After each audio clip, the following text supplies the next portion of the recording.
Балалары.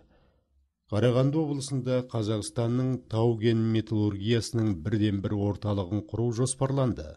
Теміртауда бүкілодақтық комсомол жастар құрылысы мәртебесіне ие болған Қазақстандық магнитка металлургиялық зауытының құрылысы іске қосылды.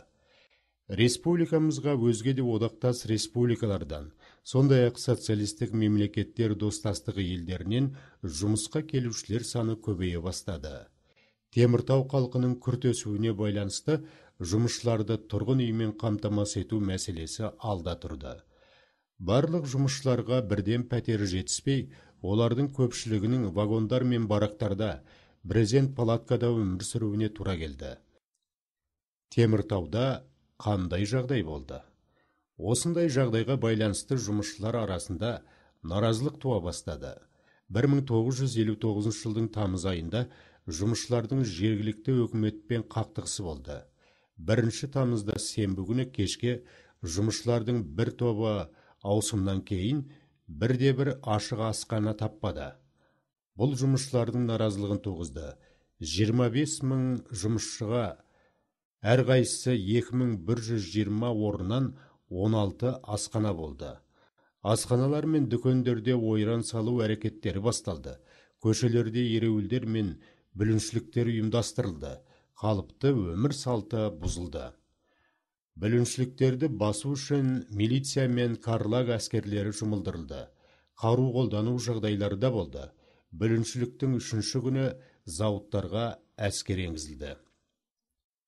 КОКП ОК президиумның бұйрығы бойынша құрамында КОКП ОК-ның өкілдері, сондай-ақ КАЗ-КП хатшысы Беляев кірген комиссия құрылды. Теміртау оқиғасының себептері неде? Ол оқиғаға кім кінәлі болып шықты?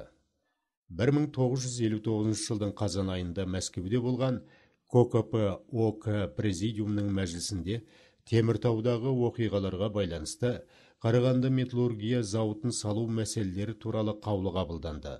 Осы бойынша кінәлілер анықталып, жауапкершілікке тартылды. Теміртаудағы бүліншіліктің негізгі себебі жұмысшылар арасында тәрбиелік және саяси үгіт-насихат жұмыстарының қанағаттанарлық жағдайда жүргізілмеуі деп есептелді. Балалар, сендер 1979 жылы неміс автономиясын құру туралы әрекеттің болғанын білесіңдер ме?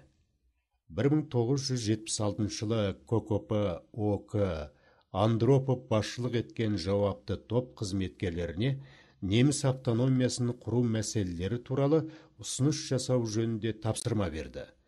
1979 жылы 31 мамырда Целиноград, Қарағанды, Көкшетау және Павлодар облыстарының құрамына кіретін 5 ауданның аумағынан тұратын неміс автономиялы облысын құру туралы қаулы шықты. Оның әкімшілік орталығы Ерейментау қаласы болуы керек болатын.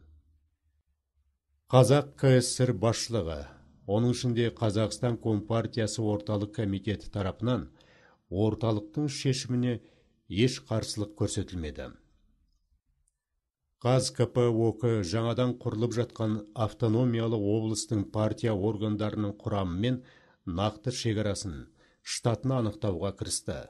18 маусымда неміс автономиялы облысының құрылуына байланысты салтанатты жиналыс өткізу жоспарланды. Бұл шаралар республика халқының бір бөлігінде наразылық тудырды. Автономиялы облыс құру туралы мәлімет республикаға тез тарап, қазақ халқының заңды қарсылығын туғызды. Маусымның 16 күні таңертең негізінен облыс орталығындағы жоғары оқу орындары мен техникумдардың студенттері қатарындағы қазақ жастары қаланың орталық алаңына жиналды. Жастар қазақ және орыс тілдерінде «Қазақстан бөлінбейді», «Неміс автономиясы болмасын» және басқа да ұрандар жазылған транспаранттар алып шықты. Митинг Кремльдің неміс автономиясын құру туралы шешімін айыптаған үндеу қабылдады.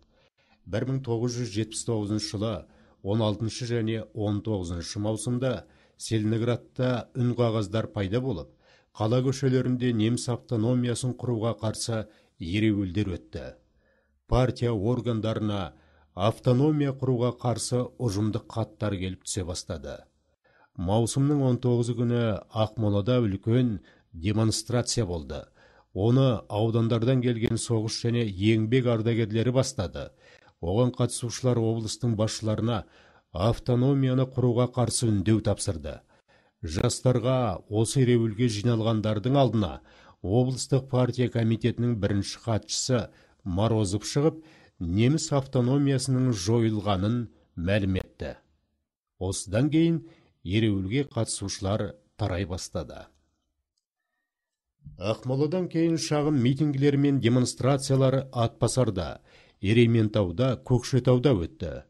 Бұл бой көрсетулерден соң жазалау науқаны шектеліп жүргізілді. Бұл тоқырау заман үшін болмаған оқиға, және тіпті әкімшілік істері бойынша да сот үрдісі жүрген жоқ. Алайда республиканың басшылығы және мемлекеттік қауіпсіздік комитеті демонстрация туралы хабардың кең тарап кетпеу үшін барлық күш-жігерін жұмсады. Баспасөзде не партия активі мен пленумдардан болған оқиға туралы емеурін білдіруді табуға болмайтын еді. Бірнеше күннен соң ұжымдарда, кәсіпорындарда, басшы ұйымдарда бұл мәселенің талқыға жатпайтындығын халыққа жеткізу мақсатында жиындар өткізіліп тұрды. Бірақ неміс автономиялық облысын құру турасындағы КОКП ОК-ның нақты шешімі 1980 жылдың ақпан айында шығарылды. Целиноградтағы Ақмола оқиғасының нәтижесі не болды? Неміс автономиясы құрылды ма? Оған қарсылық білдіргендердің әрекетін қалай бағалар едіңдер? Целиноградтағы бұл оқиғалар қазақ халқының ұлттық санасының одан әрі оянуына үлес қосты. 1979 жылы жазда Ақмолада болған оқиға ұлттық қатынастардағы қоза түскен қарама-қайшылықтың көрінісі еді. Ол ұлттық қатынасты түпкілікті халықтың мүдделерін есепке алмай, орталықтың әміршілдік әдіспен реттеуінің мезгілі өткенін көрсетті.